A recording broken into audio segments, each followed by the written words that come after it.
So we should arrive in Florida probably sometime next week. You guys know you're going to Florida, right?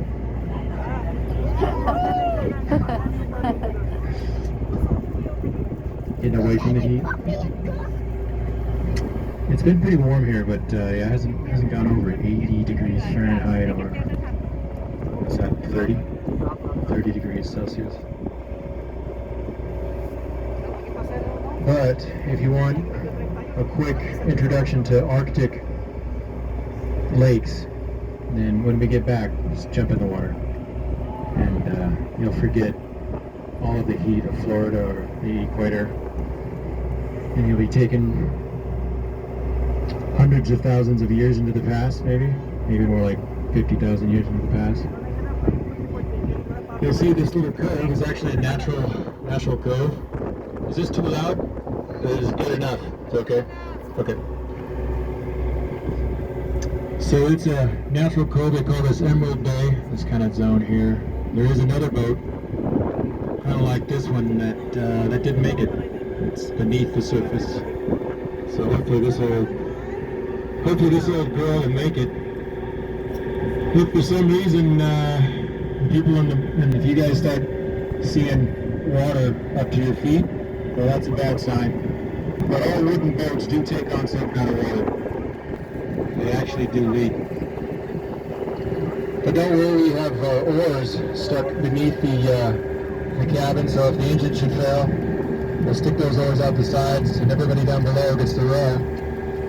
Everyone on the top, well, we're going to sew together a couple sails, and as you can see with this wind, we'll end up over here somewhere. What do you think should fail? The engines are 1950s. The boat itself is 1926, 28. All made of wood. But it's inspected by the U.S. Coast Guard and certified to sail on this international lake. So we have life jackets down below.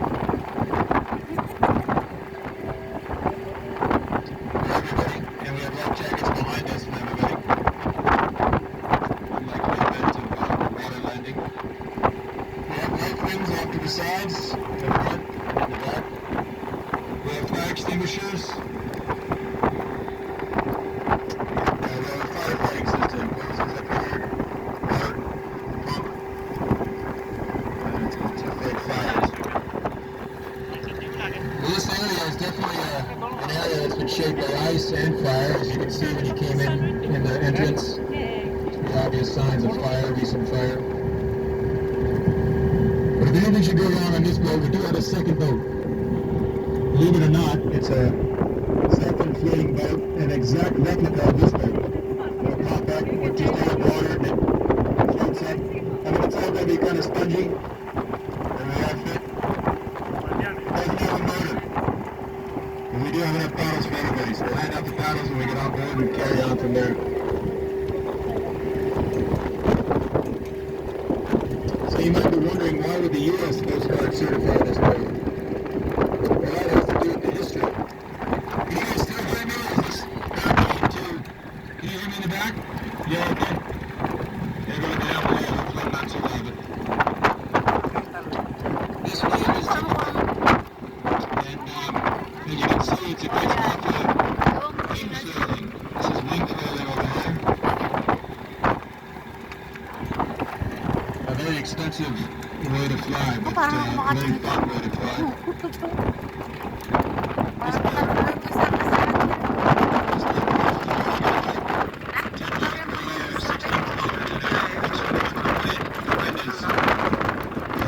Kilometers an hour. You basically add 70 kilometers an hour. That feels like a lot of wind.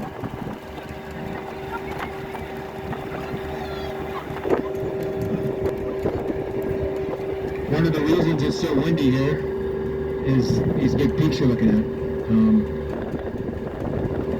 The most immediate reason it's windy in this exact spot is these 4,000 foot high to on the base of this. If you look up from this lake is 4,200 feet. So you got another 4,000 feet up.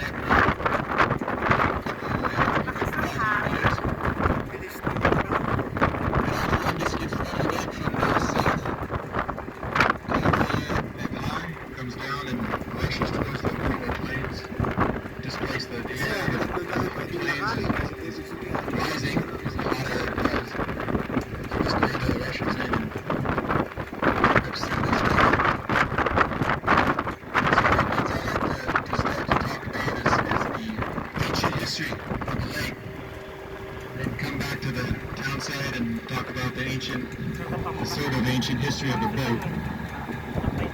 A little jump in there. That's cool.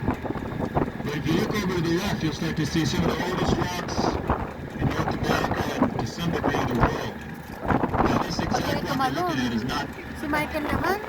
the exact rock I'm talking about. Close to that too. Much of this rock though is over 240 million years old. Nahihilo ako susukat. And all Michael, of this nahihilo yan iron kapag mass was closer to the equator. So whenever kita ko sa you ilalim go doon, to an oh. area, Magkakaroon. most of us guys Gusto ako pa mag-aalaga ng let's aso. just drive on to our business and ignore the rocks. So it's definitely a specialized thing. Natatakot kaya. It's difficult to think about hundreds of years ago. You make sense of that. I find it definitely helps to use your imagination to try to picture a landmass that is rocks. And that's why you see these lines, straight lines, long straight lines. These lines there. So the first thing you can recognize when you look at the mountains, basically New Mexico, northern British Columbia, northern Alberta, basically